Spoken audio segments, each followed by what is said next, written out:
Assalamu alaikum and welcome to yet another episode of Talking the Talk with Saad Khan. And today we have a special guest with us, nationwide and internationally renowned journalist, Mr. Raza Rumi. Sir, thank you so much for giving us the time and giving us the opportunity to interview you. Sir, Pakistan has yet, underwent another election process और काफ़ी बड़ा ही tiring process था सबके लिए, political parties के लिए भी, journalist के लिए भी, कंट्री की इकोनॉमी के लिए भी.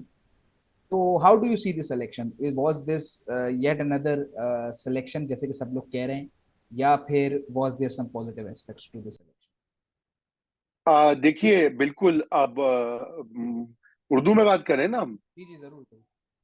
हाँ, देखिए, बात यह है साद मियाँ कि इस इलेक्शन के नेगेटिव और पॉजिटिव दोनों हैं। नेगेटिव तो यही है कि यहाँ पे जो मैनेजमेंट होती है, धांधली होती है, वो हमने देखा। इलेक्शन से पहले भी उसकी बड़ी कोशिश की गई।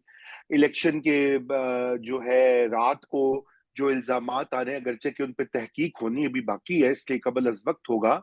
गैर जिम्मेदाराना बात नहीं करनी चाहिए, मगर ये कि पाकिस्तान तहरीक इंसाफ ने को एक मैंडेट मिला है अवाम की तरफ से। अगर उनको 90-95 सीटें भी मिली हैं तो सबसे बड़ी पार्टी है।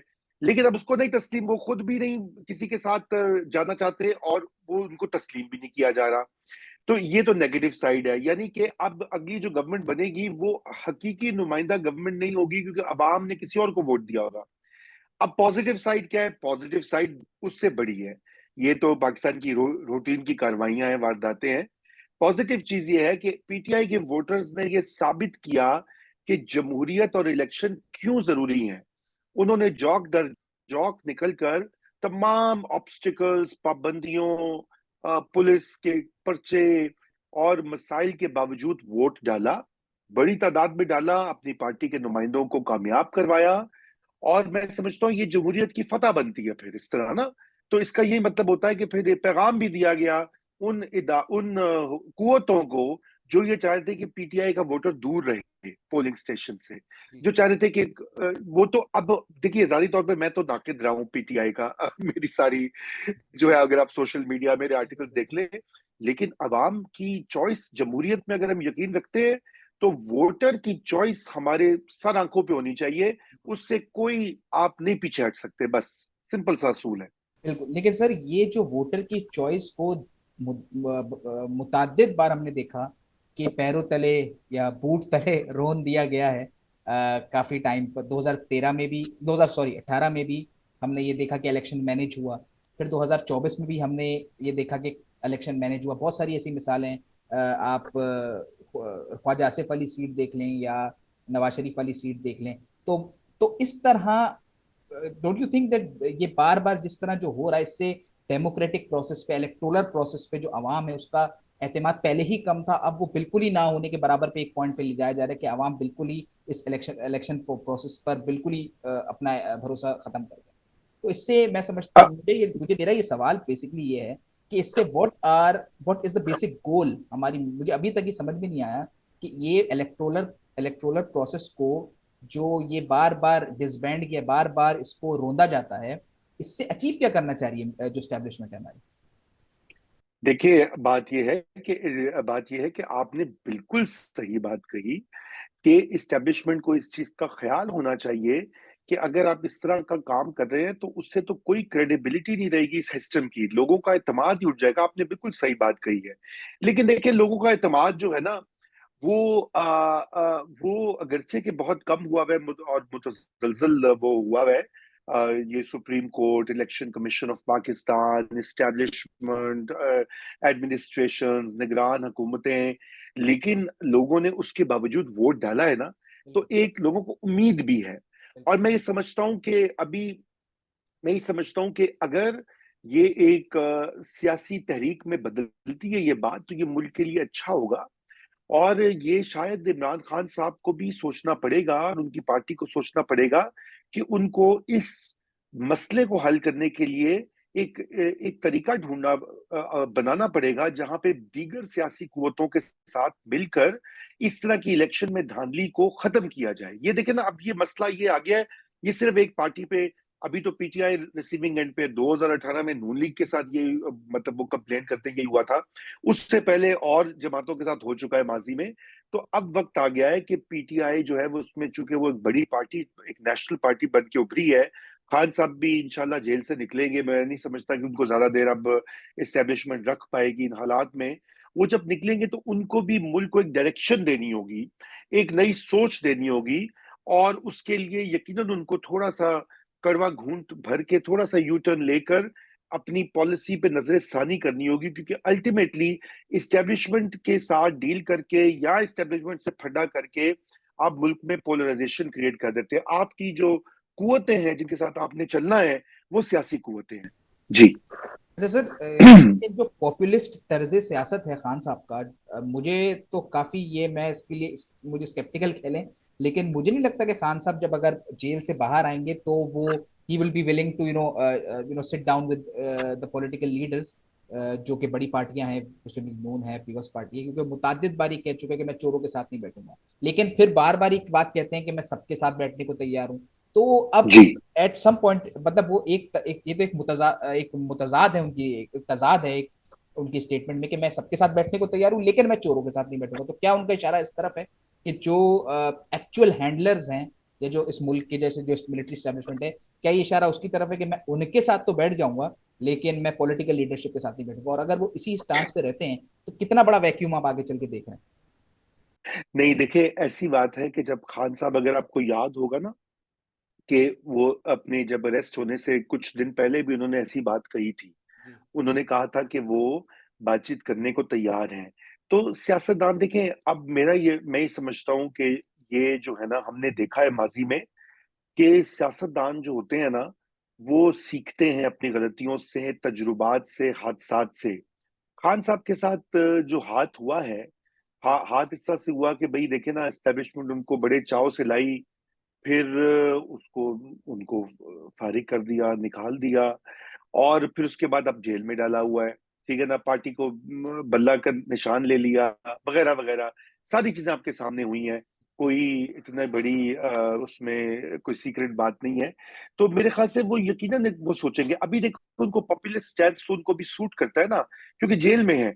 जेल में है, पार्टी में पाबंदियां हैं, सख्तियां हैं। तो वो जरा अपनी सपोर्ट बेस को भी तो लहू उनका गर्म रखना है। बिल्कुल। अल्टीमेटली तो उनको जो वो बाहर निकलेंगे, वो बाहर भी कैसे निकलेंगे जब कोई मामला है। ये तो नहीं होगा ना एक दिन फौजी उठेंगे, जनरल कहेंगे नहीं यार बड़ी ज्यादती होगी, खान को छोड़ दो। ऐसी बात नहीं होती, आपस में कुछ बातचीत होती है, कोई सेटलमेंट होती है, वो पॉइंट आता है। फिर एक लीडर जो होता है, एक पार्टी जो होती है, वो ये कहती है कि ठीक है, मेरे एक स्टांस रहा है। और ये यकीनन वो कोई अपना पॉपुलिस्ट स्टांस कोई 100% उसको गिव अप नहीं कर देंगे, ऐसी बात नहीं है। वो जरूर क्या उसको बोलते हैं, उस पर कायम रहेंगे। मैं समझता हूँ इतनी जल्दी चेंजेस नहीं आती, लेकिन वो दरवाजा जरूर खोलेंगे कोलैबोरेशन का और ताउन का। क्योंकि उन्होंने भी एक चीज सीख ली है कि मुकम्मल रिलाय नहीं किया जा सकता गैर मुंतखब इदारों के ऊपर। वही अदलिया थी, कभी उनको रिलीफ दे दी थी, उसी अदलिया ने उनको जो है इद्दत जैसे बोगस केस में सजा दे दी। ठीक है ना, उनका बैट का निशान जो है पार्टी का वो ले लिया। तो मतलब एक जमाना था गुड टू सी यू हो रहा था, और वही अदालत जो है वो बल्ले का निशान ले रही थी। तो कुछ तो इंसान सीखता है ना, ये वो उस तजुर्बात की भट्टी से गुजर रहे हैं। जी। अच्छा सर, अभी जैसे कि हमने देखा, अभी आज बिलावल भुट्टो साहब ने प्रेस कॉन्फ्रेंस की कि वो सपोर्ट तो करेंगे पीएमएलएन के कैंडिडेट को लेकिन हुकूमत का हिस्सा नहीं बनेंगे। अब इतनी जाहिर सी बात है, जब पीएमएलएन हुकूमत बनाएगी, और अभी मियाँ साहब ने भी कहा है कि मेरे ख्याल से पीएम के जो कैंडिडेट होंगे वो शहबाज शरीफ साहब होंगे, सीएम की कैंडिडेट पंजाब की मरीम नवाज साहबा होंगी। तो इस पूरे सेटअप में जो फ्रेजाइलिटी है हुकूमत की वो काफी बढ़ जाती है, बिकॉज पीपल्स पार्टी भी जो है ना, वो उन्होंने, बिलावल ने बार बार ये कहा कि इशू टू इशू पर जो है वो उनसे वो कोलैबोरेट करेंगे। तो कितना आप ड्यूरेशन देख रहे हैं इस हुकूमत की? क्योंकि अभी तक तो कोई हुकूमत ने 5 साल पूरे नहीं किया। आप यार होपिंग ये हुकूमत करे, बट स्टिल अगर आप ऑड्स देखें तो कितना मुश्किल होगा पीएमएलएन के लिए गवर्नमेंट चलाना? देखिए, दो बातें हैं। पहली तो ये बात है कि वो क्या है कि मेरी तामीर में मुजमिर है एक सूरत खराबी की। ठीक है ना। इस कोलिशन हुकूमत की तामीर में ही मुस्बिर है। पहली खराबी तो ये है कि ये मैंडेट, अवामी मैंडेट फुल नहीं है। जिसका हक है वो उसको जबरदस्ती बाहर रखा गया। पहली तो ये बात है। चलिए वो भी आप समझ लें कि जी कम नंबर है, वो बात नहीं करना चाहते। आपने कहा पॉपुलिस्ट स्टांस है, वो दूसरों को चोर कहते हैं, मान लिया। अब दूसरी बात पे आते हैं कि इन्होंने इन पीडीएम की जो पार्टीज हैं, इन्होंने पहले भी हुकूमत की थी। 80 के पता नहीं 90 लोगों की काबीना बनाई हुई थी। अच्छा, फिर हर किसी को वजारत दी हुई थी। फिर आईएमएफ का जो प्रोग्राम है एक नया शुरू करना पड़ेगा, और वो उसकी इतनी सख्त शराइत होंगी जैसे पहले थी। टैक्सेस लगाने, महंगाई का फिर ऊपर जाएगा मामला, डॉलर की वैल्यू फिर ऊपर जाएगी। उससे जो बोझ होगा वो एक बहुत बड़ा बोझ होगा। अगर ये हुकूमत चल भी जाती है, फर्ज कीजिए, तो इतनी गैर मकबूल होगी, इतनी गैर मकबूल होगी कि इसके लिए सरवाइव करना मुश्किल होगा। ये नहीं कि कोई इसको फौजी निकाल देंगे या इमरान खान जेल से निकल के तो एक और धरना देंगे। धरना वरना मेरे ख्याल से अब इतना आसान नहीं होगा। वो उसके लिए आपके पीछे एस्टेब्लिशमेंट का होना जरूरी होता है। लेकिन इस वक्त जो इनकी अवाम का जो मसला है, माशी मसला, उसके बोझ तले ये कोलिशन गवर्नमेंट दबी रहेगी। अब कितना वो सरवाइव करते हैं, कब तक करते हैं, ये वक्त ही बताएगा। मैं नहीं समझता कि ये लंबा लंबा अरसा चलेगी। 1-2 साल से ज्यादा मुझे मुश्किल लगता है कि यह हुकूमत चल पाए। अच्छा, अब खान साहब जब जेल से बाहर आएंगे तो मैं पर्सनली ये समझता हूँ कि शायद he will contest from from any seat, और वो पार्लियामेंट में आने की कोशिश करेंगे और अपनी प्रेजेंस मेक श्योर करेंगे। आपको क्या लगता है, हाउ विल द इवेंट्स, मतलब the chain of events will turn out if Imran Khan comes out of jail? देखिए पहले तो बात यह ना मेरे भाई, जेल से तो आए ना बाहर, पहले तो वो उसमें भी वक्त लगना है। जो उन्होंने बंद किया हुआ है वो इतनी आसानी से निकालेंगे नहीं। अब उसके बाद वो आ जाएंगे, उनके ऊपर डिस्क्वालिफिकेशन हुई हुई है। एक वो तोशा खाना वाला जो केस है, फिर ये जो अब पता नहीं, अब वो और 3-4 अलकादिर वाला केस, और ये वो, मुझे नहीं पता कि वो उनके लिए इलेक्शन लड़ना इतना आसान होगा। मेरा ये ख्याल है कि वो इस टर्म में इलेक्शन नहीं लड़ेंगे, बल्कि उनकी ये ख्वाहिश होगी कि मुल्क में एक फ्रेश इलेक्शन करवाया जाए। देखिए पीडीएम और गैर मकबूल होगी, वो जेल से निकल के फातेह के तौर पे बाहर आएंगे। उनकी ये ख्वाहिश होगी कि एक नया इलेक्शन हो, रीसेट हो, स्टैब्लिशमेंट से बातचीत हो, ताकि वो अक्सरियत लेके अपनी गवर्नमेंट बनाए। अब इसके लिए खान साहब को कुछ कुछ लोग, कुछ दो की पॉलिसी इस्टेब्लिशमेंट और खान साहब के दरमियान होगी, ठीक है ना। खान साहब कहेंगे कि जी मैं ये वाली चीजें नहीं करूंगा। इस्टेब्लिशमेंट कहेगी अच्छा हम आपको तंग नहीं करेंगे, हम ये केसेस खत्म करते हैं, आपके लोगों को मेन नौ वाला जो चक्कर है उसमें सबकी रिहाइयां करते हैं, वगैरह वगैरह। कोई इस तरह की बार्गेन तो आपस में करनी पड़ेगी। तो मुझे ये लगता है कि एकदम वो आके इलेक्शन नहीं लड़ेंगे। अगर कि लड़ सकते हैं, कोई ना कोई शायद उनको रिलीफ मिल जाए। लेकिन आई थिंक उनकी आइडियल सिचुएशन ये होगी कि मुल्क में मिड टर्म इंतखाबात हो जाएं, या नहीं भी होते तो वो वेट कर लेंगे, क्योंकि जितना वो वेट करेंगे ना, तो उतनी की मकबूलियत में और इजाफा होगा। सही। अच्छा सर, लास्ट क्वेश्चन, उसके बाद फिर हम आपको जाने देंगे। सर लास्ट क्वेश्चन ये कि बिलावल भुट्टो जो है वो ही has emerged as a very strong political contender and a strong political leader. और जिस तरह उन्होंने पंजाब में अपनी कैंपेन चलाई, सिंध में तो क्लीन स्वीप किया, खैर बलूचिस्तान में भी मोस्ट प्रोबेबली शायद उनकी हुकूमत बने। तो do you see in the future there can appear a possibility where peoples party and PTI, कुछ वही बात है, कुछ कड़वा कूट पीकर कोई अलायंस फॉर्म कर लें against PMLN, if there comes a chance, because जो उनके चेयरमैन है इस वक्त बैरिस्टर कोहर, वो भी पीपल्स पार्टी के साथ उन्होंने टाइम वक्त गुजारा है। तो will there be a sort of bargain between? जी, ये बिल्कुल, इसको आप रूल आउट नहीं कर सकते। आपको याद है कि पीडीएम ने भी एक वोट ऑफ नो कॉन्फिडेंस किया था। बिल्कुल। और तो इसलिए तारीख जिसे कहते हैं ना अपने आप को दोहराती है। बिल्कुल वो ऑप्शन होगा। और मैं समझता हूं कि शहबाज शरीफ को गिराने के लिए ये कोशिश की जाएगी किसी ना किसी स्टेज के ऊपर। मगर देखिए इसमें जो अहम नुक्ता ये है ना कि ये चीजें चलती जाएंगी।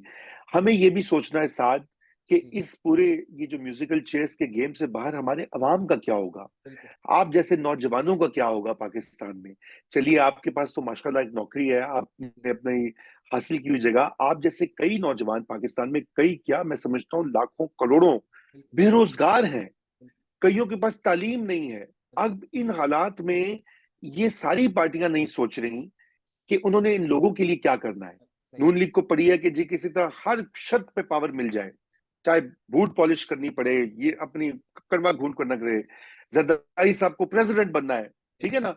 बिलावल, आपने बात की कि बिलावल वाकई ही में एक अच्छी सोच के और बड़े लीडर के तौर पे उभर रहे हैं, और बिल्कुल मैं बड़ी तारीफ करता हूं उनकी। लेकिन बात यह है कि वो उनकी जो पार्टी का स्ट्रक्चर है, जी और जी। जहां पे वो उनके शॉट्स जो हैं वो उनके वालिद खेलते हैं, बिल्कुल। और वो तो चेस प्लेयर है पावर पॉलिटिक्स के। ठीक है ना। बिलावल अवामी सियासत करना चाहते हैं, जी जी। हमें उसकी झलक भी दिखाई दी कैंपेन में। कैंपेन के दौरान। अवामी सियासत में लोगों का हल है। और तो उनकी ये है कि जी जरदारी साहब प्रेसिडेंट बन जाए, हम चेयरमैन सेनेट बन जाए, और इमरान खान की कोशिश है कि मैं जेल से निकलूं, मैं इन सबको गिरा दूं। सही। अब ये तो सूरत हाल है आपकी सियासी पार्टियों का, जिनका ये फर्ज है कि भाई आप कोई मंशूर लाएं, कोई प्लान लाएं, कोई पॉलिसी लाएं, कोई मिलके एक दूसरे से कॉपरेट तो करें इस मुल्क के लिए। लेकिन हमें वो नहीं दिखाई दे रहा। पॉलिटिकल स्टेबिलिटी के बगैर पाकिस्तान की मैशत बेहतर नहीं हो सकती, पाकिस्तान के नौजवानों के मसाइल हल नहीं हो सकते, तालीम, सेहत, रोजगार के मसले नहीं हल हो सकते। इसीलिए मुझे बड़ा तकलीफ ही होती है देखकर कि हम पावर पॉलिटिक्स पे तो बहुत बात करते हैं टीवी के ऊपर भी, जब मुझे बुलाया जाता है ये कौन बन रहा है, कौन बनेगा करोड़पति, वो है ना इंडिया का शो। तो इधर ये हम कोई नहीं कहते कि भाई कौन तालीम के जो बच्चे स्कूलों से बाहर उनको कौन देगा, सही बात। पीने का साफ पानी कौन देगा, रोजगार कौन देगा, ये इस मुल्क की मैशत को कौन बेहतर करेगा। अनफॉर्चुनेटली इन तीनों पार्टीज के पास कोई प्लान नहीं है। और ये मैं आपको बड़े दुख से कह रहा हूं। मैं कोई वो टिपिकल वो नहीं कह रहा जैसे हमारे टीवी पे कहते हैं जमहूरियत फेल हो गई, नाकाम हो गई। इसीलिए हम ये बार बार बात करते हैं ताकि इन लोगों को याद रहे कि आपका पे फर्ज है कि आप उस मुल्क के लिए कोई पॉलिसियां लाएं ताकि इसकी बेहतरी हो, इसके नौजवान जो है उनको एक रोशन मुस्तकबिल देख सके। जी।